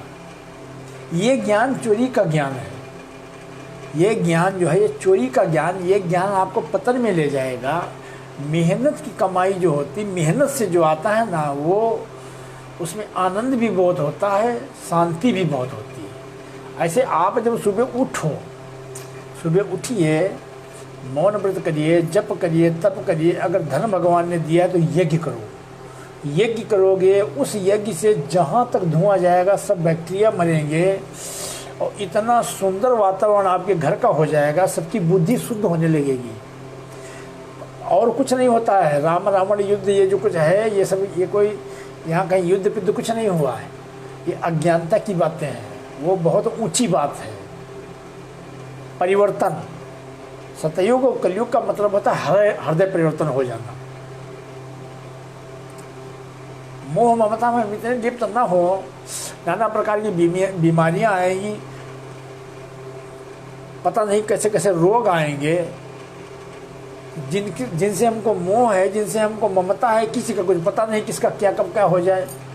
तो ऐसा हम क्यों करते हैं? जब ऐसा समय बुरा चल रहा है, ये समय जो है खतरनाक चल रहा है, बुरा समय चल रहा है, हवाएं किधर को चल रही, थोड़ा दिमाग और बुद्धि लगाइए।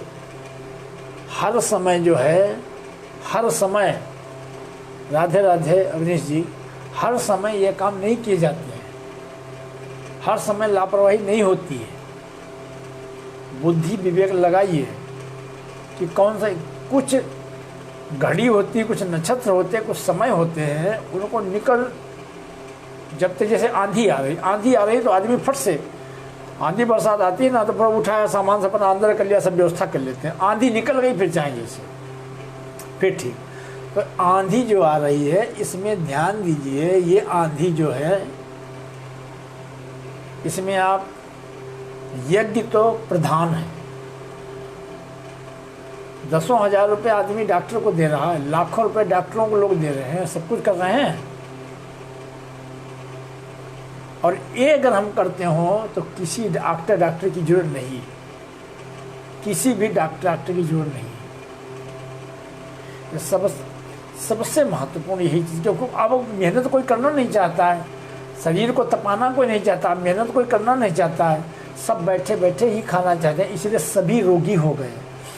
और कौन सी स्थिति में स्त्री पुरुष नवयुवक नवयुवती कौन सी स्थिति में जा रहे हैं, कौन सी गति को प्राप्त हो रहे हैं, जिसका किसी व्यक्ति को ज्ञान ही नहीं, न भान है न ज्ञान है। क्योंकि मोह में हर धृतराष्ट्र अंधा है, मोह में हर धृतराष्ट्र अंधा है, वो कुछ नहीं देख रहा है, कुछ नहीं देखता है। मोह एक ऐसी वस्तु है जो व्यक्ति को अंधा कर देती है। जब धृतराष्ट्र के हाथ में था तब धृतराष्ट्र नहीं देखते थे, और जब युद्ध होता था, जब युद्ध, अर्जुन ने प्रतिज्ञा ले ली कि सूर्य उदय के पहले, सूर्यास्त के पहले अगर जयद्रथ का वध न किया तो अग्नि समाधि ले लूँगा, तब धृतराष्ट्र क्या बोलते हैं, ये सूर्य अगर आज थोड़ा पहले अस्त हो जाता, या आज सूर्य भी अस्त नहीं हो रहा है, अब क्यों सूर्य अस्त होगा, जब सूर्य तो अस्त तुम्ही ने किया है। तो मनुष्य जब गलत काम करता है तब वो ध्यान नहीं देता, जब उन कर्मों का फल मिलता है तब वो ईश्वर को, काल कर्म ईश्वर मिथ्या दोष लगाए, ईश्वर को हम दोष लगाते हैं। अच्छा, गलत काम होना एक अलग बात है, ये संसार पाप का सागर यहाँ सभी से होता है। इस संसार में काजल की कोठरी में कितनों भी सयानो जाए रहे, बिना काजल लगे बच नहीं सकता है, जरूर होगा, मगर उसका प्रायश्चित न करना, गलत ही करते रहना, जान के करते रहना, वो व्यक्ति का पतन कर देता है, वो व्यक्ति का पतन करता है। कभी तो हमको ज्ञान हो, कभी ज्ञान नहीं तो ठीक है, जब हमको ज्ञान हो, हमारी मंजिल क्या है, हमारी मंजिल है परमात्मा, हमारी मंजिल है ईश्वर। मृत्यु एक पड़ाव है, मृत्यु एक पड़ाव है, मंजिल नहीं है। मृत्यु एक पड़ाव है, मंजिल नहीं है। सनातन धर्म किसे बोलते हैं, ईश्वर किस रूप से हमारे शरीर में है, अध्ययज्ञ किसे कहते हैं, ब्रह्म क्या है, ये बातों से नहीं जाना जा सकता है, ये बातों से नहीं जाना जाता है, कर्म से जाना जाता है। ये कर्म से, ये भी कोई जनाना भी चाहे तो भी नहीं जान पाओगे। ये तो जो पात्र होगा, जो हिमालय पे चढ़ेगा वही शिव के दर्शन करेगा, अन्यथा सिर्फ बातें सुनेंगे, बस सब बाकी बातें सुनेंगे।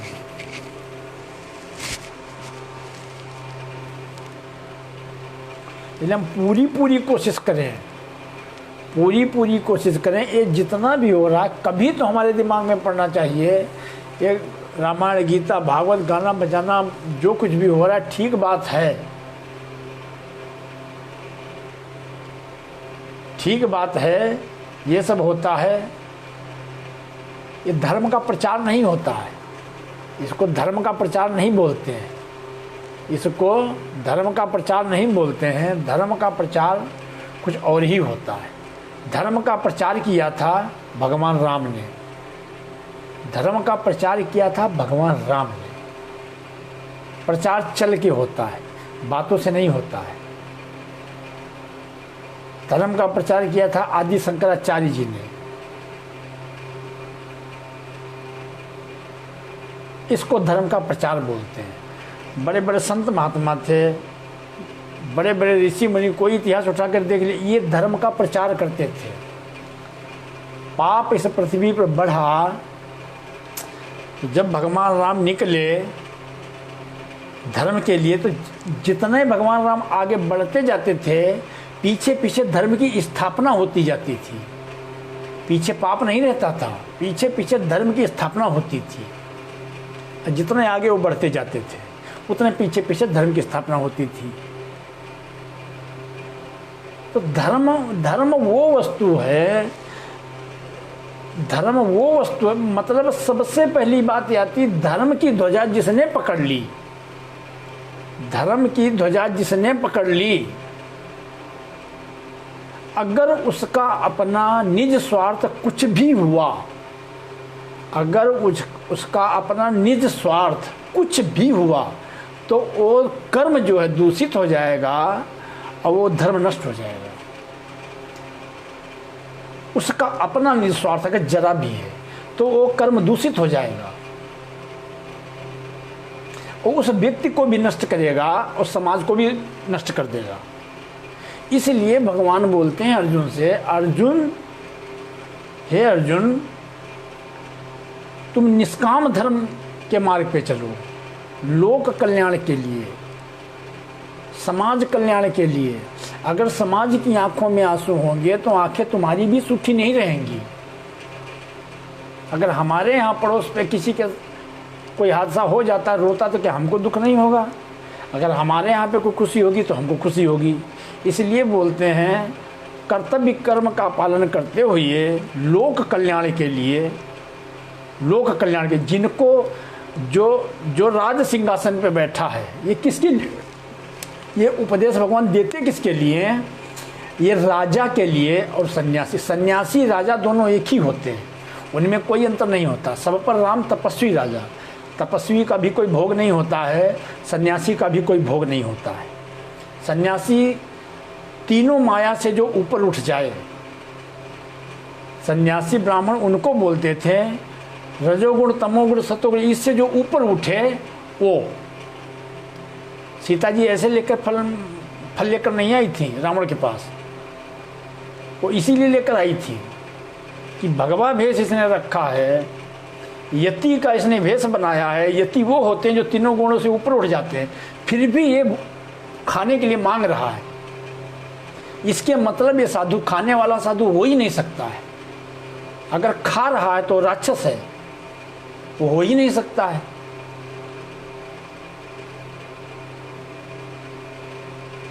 वो किसी कीमत में नहीं हो सकता। इसलिए दोनों का एक ही धर्म होता है। तो बोले धर्म की ध्वजा लेकर चलने वाला जो है वो निष्काम धर्म का पालन कर, उसको करना चाहिए, निष्काम धर्म का। अगर उसका अपना निज स्वार्थ कुछ भी हुआ तो कर्म दूषित हो जाएगा, फिर वो व्यक्ति लोभ में आ जाएगा, लोभ से वो व्यक्ति बंधन में आ जाएगा और फिर वो वहीं का वहीं रुक जाएगा। निष्काम कर्म योग जो है वो व्यक्ति ईश्वर तक पहुंच जाता है।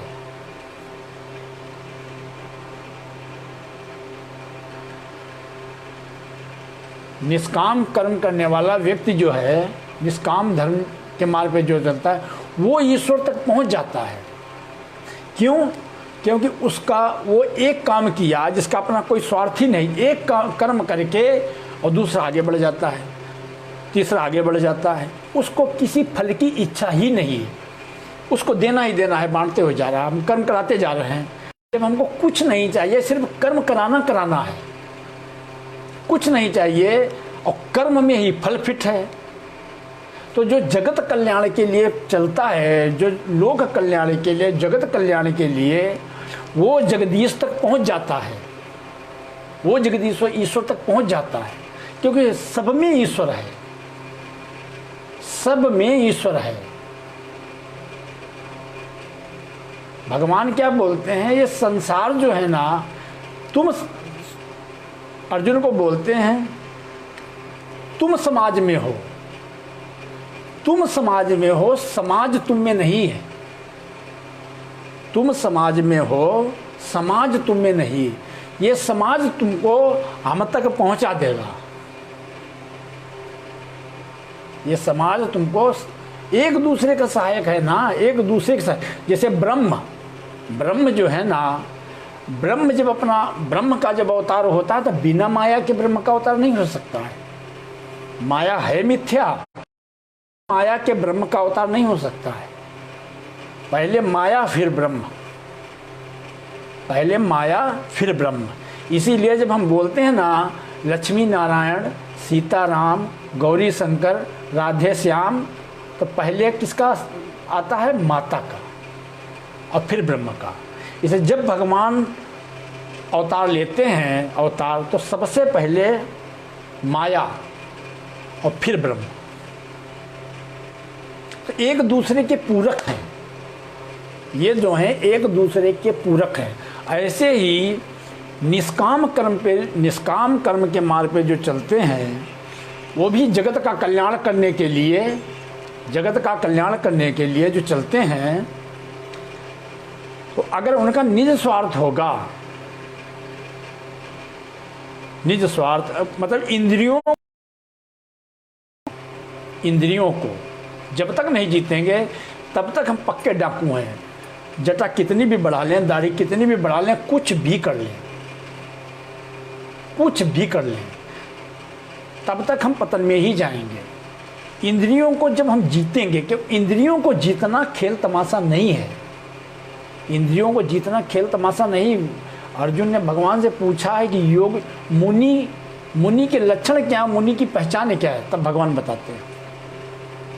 अच्छा, इससे हम पता लगाते थे संत और असंत कैसे जाना जाएगा, लक्षणों से।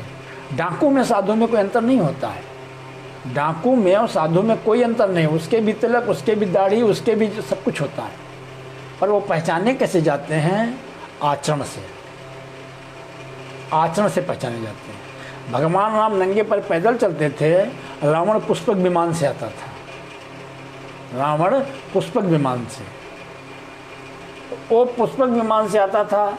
मारीच साधु थे, कपट मुनि साधु थे, कालनेमी साधु थे, 3 जन्म राक्षस, इतना प्रतापी राजा, प्रताप भानु, इतने प्रतापी राजा थे, प्रताप भानु, धार्मिक, ऐसा कोई धर्म का अनुष्ठान नहीं जो राजा प्रताप भानु ने न किया हो। कपट मुनि के चक्कर में पड़कर 3 जन्म राक्षस हुए। तो इसलिए ये कर्म भूमि है भाई मेरे, कर्म भूमि है। ज्ञान जो है ना, ज्ञान कहाँ है, ज्ञान कहाँ है, ज्ञान भी वही है। ईश्वर कहाँ है, वो भी वही है, और ज्ञान भी वही है। ये रामायण गीता भागवत ये नीचे हैं, ये नीचे हैं, पर इनमें ज्ञान नहीं है।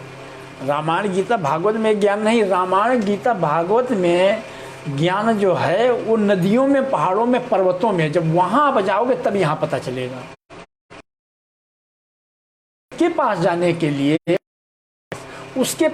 के लिए तो उसी का ज्ञान लेना पड़ेगा।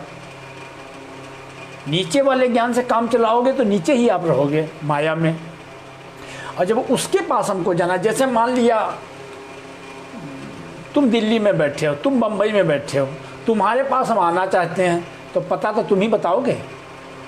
तुमको हमारे पास आना है, तुम हमारे पास आना चाहते हो, तो हम ही तो तुमको पता बताएंगे। फलानी फलानी जगह पे हम हैं, आ जाइए, तभी आप आओगे। दूसरा तो कोई कुछ भी बता सकता है, इसलिए उसके पास जाने के लिए वही आपको ज्ञान देगा। वो ज्ञान जब आपको मिल जाएगा तो आप नीचे नहीं देखोगे, तब आपको नीचे नहीं दिखाई पड़ेगा, तब सिर्फ वही दिखाई पड़ेगा। मतलब आपको दिखेगी एक ही चीज़। नदी के दो किनारे, या तो ये पार या तो वो पार, एक ही चीज़ में व्यक्ति रहता है, या माया या ब्रह्म, या उधर या इधर, दोनों में हम कभी नहीं जा सकते हैं। तो जब उसके क्षेत्र में हम पहुंच जाते हैं, जैसे मान लिया जाए, बोलते हैं ऊपर चुंबक है, कुछ दूरी तक आप जाओगे ना तो वो आकाश का आकर्षण उसको अपनी तरफ खींच लेगा, ठीक। और यहाँ से आप कोई डीला फेंकिए, कोई भी चीज़ हो, ये पृथ्वी कोई भी वस्तु है यहाँ जो भी है वो पृथ्वी का ही अंश है। जो फेंकोगे वो नीचे इसका अंश है ना, तो ये इधर को खींचेगा। तो ऐसे ही जब आधे के ऊपर हम पहुँच जाते हैं, 50% अगर हम पहुँच जाएंगे, 50-55%, फिर ईश्वर अपने आप खींच लेता है, फिर तुमको नहीं डूबने देगा। 50% तक आपको बढ़ना पड़ेगा, और जब इतना बढ़ जाओगे ना तब वो अपने आप खींच लेगा, फिर आप कुछ नहीं देख सकते हो। तो इसलिए ये जो है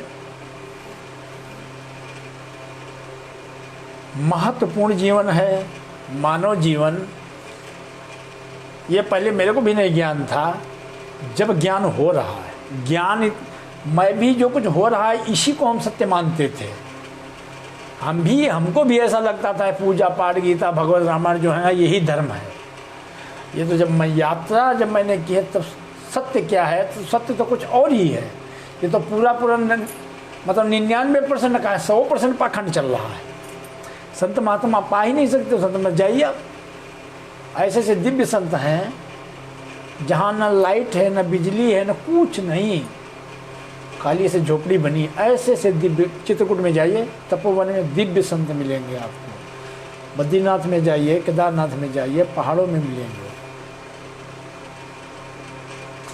तो तब जाके पता चला कि वास्तविक ज्ञान क्या है, वास्तविक चीज़ क्या है। तो इसीलिए भगवान ने बोला था ज्ञान जो पृथ्वी लोक में लुप्त हो गया। तो जब भोगों में लिप्त हो गए तो ज्ञान कहाँ रखा है। हम तो कई लोगों से बात पूछ चुके हैं, तामसी भोजन करने वाला कीट पशु पक्षी अधोगति में जाता है, ठीक।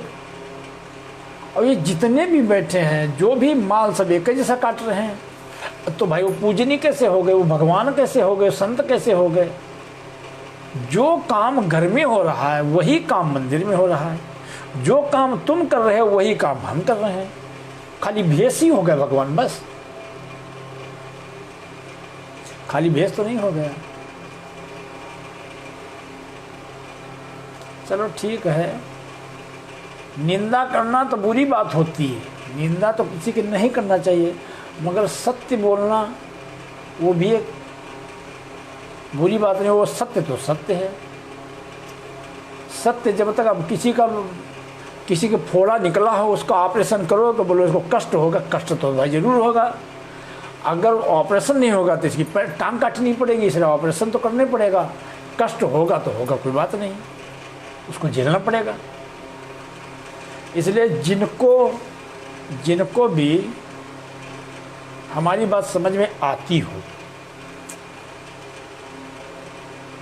और जिनको श्रद्धा भाव भगवान के प्रति, श्रद्धा मैं तो ये पुरुष है ही, श्रद्धा तो हर व्यक्ति को होती है। जिनको भी कोई शंका हो, जिनको भी कुछ पूछना हो, हर बात मैं बताने को तैयार हूँ। बहरहाल वो अपने अपने धर्म का पालन करें, हर शंका का समाधान हम करेंगे। कुछ भी आप पूछ सकते हो, रामायण से, भागवत से, गीता से, महाभारत से, कहीं से भी पूछ लेना, हर वस्तु हर प्रश्न का उत्तर देंगे। और ऐसा नहीं देंगे कि मैंने बोल दिया और आप संतुष्ट नहीं हुए। वक्ता का मतलब यही है, ज्ञान का मतलब यही होता है। अर्जुन को भगवान संतुष्ट करते थे, व्यक्ति का शंका का समाधान होना चाहिए, मगर तभी हो पाएगा जब आप स्वयं तप में होगे। जब अगर आप इसलिए ज्ञान सुन रहे हो, व्यवहार के लिए एक व्यक्ति जैसे व्यवहार के लिए सुन रहे हैं या वैसे सुन रहे नहीं, जब ईश्वर से प्रेम हो। ईश्वर से प्रेम का मतलब होता है तप। कुछ ईश्वर के लिए दांव पे लगाया जाता है। जैसे बोलते गुरु भगवान के यहाँ, गुरु के यहाँ कुछ जाना चाहिए, कुछ ले जाना चाहिए। ले जाने को लड्डू पेड़ा नहीं ले जाया जाते हैं, वहाँ खाली पत्रम पुष्पम फलम तोयम, खाली पत्र तुलसी पत्र ले जाओ बस। पत्रम पुष्पम, तुलसी का पत्र ले जाओ, पुष्प ले जाओ, फलम तोयम, फल तुमको भगवान स्वयं देंगे। भगवान थोड़ी फल खाते हैं, भगवान फल खाने के लिए नहीं, फल खाने के लिए भगवान नहीं, फल तो कोई भगवान के नाम कोई दूसरा ही मार देता है। फल तुमको देंगे भगवान, तुम श्रद्धा भाव से पत्रम पुष्पम बस चढ़ाओ, जाकर फल तुमको ईश्वर देगा। तो ईश्वर के लिए बढ़ने के लिए कोशिश करिए, और फिर भगवान एक कदम जो ईश्वर की तरफ बढ़ता है, ये बिल्कुल 100% बात है। एक कदम जो ईश्वर की तरफ बढ़ता है तो ईश्वर उसकी तरफ 10 कदम बढ़ता है। ये मैं प्रमाण इस बात का देता हूँ। एक कदम हम बढ़ेंगे तो 10 कदम हमारी तरफ, ये पक्का है बिल्कुल। तो कुछ चीज़ें कल बताएंगे आपको। इतना यज्ञ जरूर करिए आप लोग, मेरी बात इतनी मानिए। जो भी हैं हमारे प्रेमी लोग, प्रेमी लोग, मित्र लोग जो भी हैं, वो इतने, क्योंकि जीवन रक्षा सबसे पहले जरूरी है। शरीर निरोग होना चाहिए। हमारे होते हुए आपका बुरा हो गया तो फिर मेरे रहने का फायदा क्या है? अगर इतनी तपस्या किए, इतना ज्ञान अर्जित किए, इतना कठिन परिश्रम किए हैं, उसके बाद आपका बुरा हो गया तो फिर मेरा बेकार है। इसलिए आप भी धर्म के मार्ग पे चलिए, तपस्या करिए, धर्म की रक्षा करिए और जीवन अपना सुखमय आनंदमय बनाइए। जितने लोग भी सुन रहे हैं, सभी व्यक्तियों को हमारे ठाकुर जी के दर्शन भी कर लीजिए और इनका आशीर्वाद भी आप लोगों को मिले। ये मेरे ठाकुर जी, इनका दर्शन करिए। इनका दर्शन कभी निष्फल नहीं होता है। दर्शन करिए, इनका आशीर्वाद आप सबको प्राप्त हो। हम भी भगवान से प्रार्थना करते हैं। जय द्वारिकाधीश, जय सिया राम।